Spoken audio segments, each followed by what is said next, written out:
अभी आपको मैं इस वीडियो के माध्यम से मैं सिद्ध करने वाला हूं कि √2 एक अपरिमेय संख्या है। मैंने सिद्ध करें कि √2 एक अपरिमेय संख्या है। तो चलिए, सबसे पहले यदि आपको दिया जाए कि √2 एक अपरिमेय संख्या है तो आप इसको कैसे बनाएंगे। तो चलिए, मैं आपको बहुत बेहतरीन तरीके से बता रहा हूं। सबसे सर्वप्रथम आपको लिखना है, माना कि √2 एक परिमेय संख्या है, एक परिमेय संख्या है। क्या लिखेंगे? √2 एक परिमेय संख्या है। सिद्ध करना है अपरिमेय संख्या है, इसीलिए इसको मान लिए क्या है, ये परिमेय संख्या। परिमेय संख्या है, इसीलिए √2 बराबर P/Q होगा। √2 बराबर क्या होगा? P/Q। √2 बराबर P/Q, क्योंकि यह परिमेय संख्या है। परिमेय संख्या को हम P/Q के रूप में लिखते हैं, इसीलिए √2 को क्या लिखेंगे? P/Q लिखेंगे, जहां P और Q का, जहां P और Q का कोई उभयनिष्ठ गुणनफल नहीं है।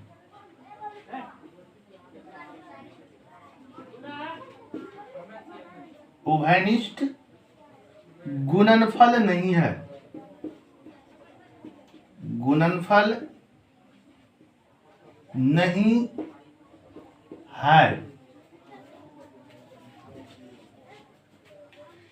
यदि यहां हम नहीं, नीचे हम कुछ है तो एक ले सकते हैं, और इसको यदि कोना कोनी अगर हम गुना करते हैं तो हो जाएगा P बराबर √2Q। इसे समीकरण 1 मान लेंगे। अब दोनों तरफ वर्ग करेंगे। दोनों तरफ वर्ग करने पर, दोनों तरफ वर्ग करने पर, दोनों तरफ वर्ग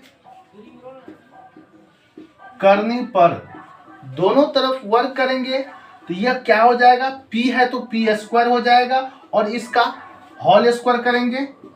P² इक्वल टू √2Q का होल स्क्वायर।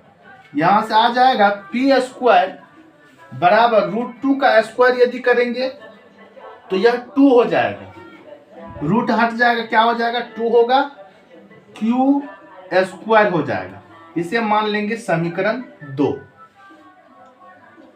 यहां हम देखते हैं कि यह P² जो है 2 से विभाजित है। यदि इस 2 को इस साइड में लाएंगे तो यह भागा में आ जाएगा। तो यहां देखा जा रहा है कि P² 2 से विभाजित है, तो लिखेंगे चूंकि P² 2 से विभाजित है,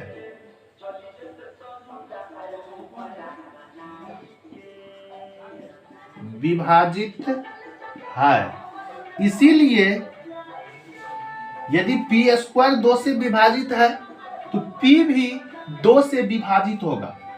P भी 2 से विभाजित होगा, विभाजित होगा। फिर मानेंगे, पुनः माना कि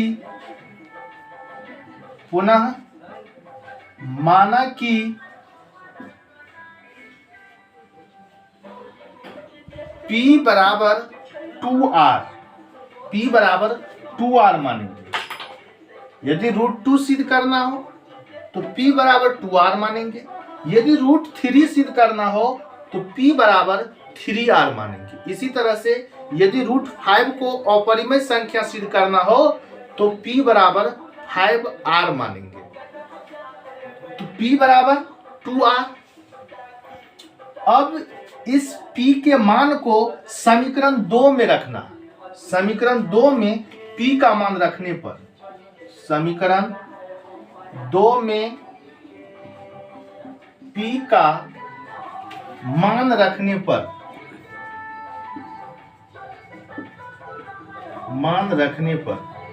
समीकरण 2 यहां है, इसमें क्या करेंगे, p का वैल्यू रखेंगे। p का वैल्यू यहां पर 2r माने हैं तो यहां 2r रखेंगे। तो फिर एक बार इस समीकरण को लिखना है, उसके बाद इसमें मान रखना है। तो p बराबर 2q²। तो मान किसका रखना है, p का रखना है। और p का वैल्यू कितना है, यहां पर माने हैं 2r, तो यहां p के जगह पर 2r रखेंगे और p का स्क्वायर है इसीलिए इसका भी स्क्वायर हो जाएगा। अब 2√2r का होल स्क्वायर बराबर 2q²। यहां से इसका अगर होल स्क्वायर तोड़ते हैं तो 4r² इक्वल टू 2q² होगा। और यहां अब देखते हैं कि यह 2 और यह 4 क्या होगा, कटेगा। तो इसको काट देंगे 2 से, यह हो जाएगा 2r² बराबर q²। यहां पर p 2 से विभाजित था, लेकिन यहां पर जो है q 2 से विभाजित है। यदि इस 2 को इस साइड लाएंगे तो यह p क्या हो जाएगा, विभाजित हो जाएगा। इसीलिए फिर लिखेंगे, चूंकि q² 2 से विभाजित है,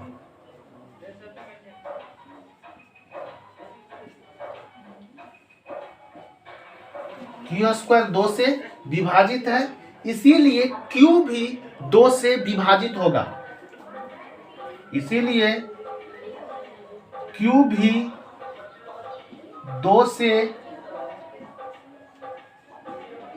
विभाजित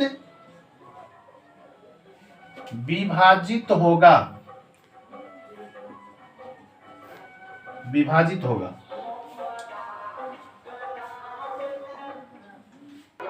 q भी 2 से विभाजित होगा, इसीलिए होगा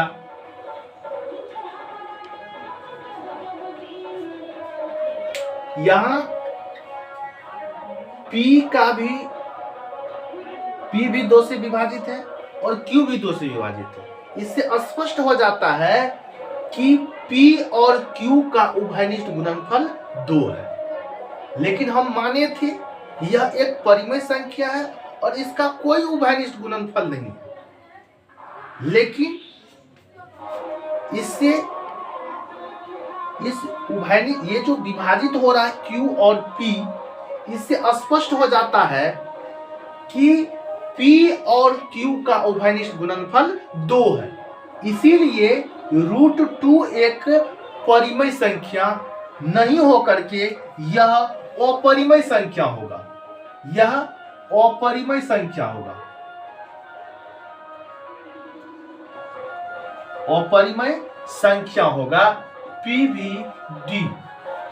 यानी ये 2 उभयनिष्ठ गुणनफल हो गया, इसीलिए यह जो है क्या हो जाएगा, परिमेय संख्या नहीं होगा, अपरिमेय संख्या होगा।